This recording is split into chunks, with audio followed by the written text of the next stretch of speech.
Hello, everybody. Today we're taking a look at Joshua chapters 3 through 5. And boy, who knew there was so much food for the soul in these chapters, right? With the close of chapter 5, we've come to the close of the first main section of the book of Joshua, and we might entitle the first 5 chapters of this book as Preparation for Entering or Inheriting the Land.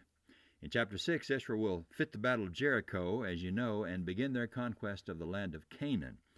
But first they must make preparation for entering the land, and that's what we're talking about today. One of the things I believe we learn from these first 5 chapters is the importance of making preparation. Israel had to prepare themselves to enter the promised land. Preparation has always been important, and these chapters show that Israel was indeed well prepared to enter the land and for their first major encounter with the Canaanites. Now, why do I say they were well prepared?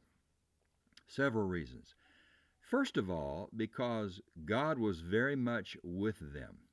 That was the key to their success. We noticed in the last video and in chapters 1 and 2 how God reassured Joshua that he would be with them and be with him. But notice how God assures his people of his presence in these particular chapters, chapters 3 through 5. Let's talk about first the Ark of the Covenant. Now, we know what was in the Ark of the Covenant, don't we? The tablets of the 10 Commandments that God gave to Moses, Aaron's rod that budded, the pot of manna that God provided. Those were in that box. And we know of the mercy seat that was the lid on the ark where God would appear to Moses. And what we read in this section of the book of Joshua is that there was certainly a close identity between the physical box of the ark and God himself. At the very least, God represented the ark, or the ark represented him. We read about the crossing of the Jordan in this section, and this, of course, was made possible when God performed a mighty miracle, stopping the flow of the Jordan River some 20 miles north of where the Israelites passed through the Jordan on dry ground, I might add, and with the Ark of the Covenant carried by the priests who stood in the middle of the riverbed. The presence of that ark in the middle of the riverbed surely symbolized God's presence in that event. And, of course, God performed a powerful miracle in the Jordan, which was reminiscent of what? What he did in the Red Sea when his people left Egypt. And Israel was told to keep alive the memory of this great miracle with the 12 stones taken from the riverbed, and to teach their children of the significance of that miracle and what happened there.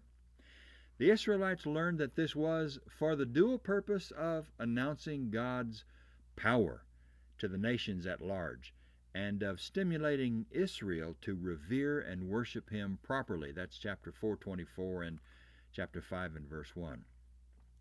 God's presence was further revealed through Joshua's encounter with the commander of the army of the Lord. Chapter 5. The holiness of the ground where Joshua stood. He was told to take off his sandals. That's reminiscent of something too, isn't it? It revealed to him and to Israel that God was present and he would be with them just as he had been with Moses in front of that burning bush. Second, the people were well prepared because God had given them a leader who was already in process of becoming a worthy successor to Moses. We read about this in chapters 1 and 2, where God tells him to be strong and courageous because he's with him. And then third, I think the people are well prepared to enter the land because the entire nation was taking care to obey God's commands to the letter, from Joshua and the priests on down to all of the people. Think of the way they followed God's instructions to cross the swollen Jordan, and the command for the young men to be circumcised, and the keeping of the Passover feast on the 14th day of the month. The people were careful to obey God's commands.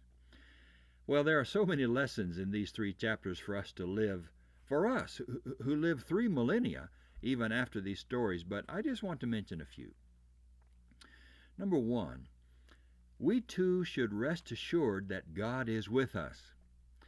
And it is His presence that assures us, guarantees us a victory over sin and the ability to do His will in the world. And remember Romans 8, if God is with us, who can stand against us?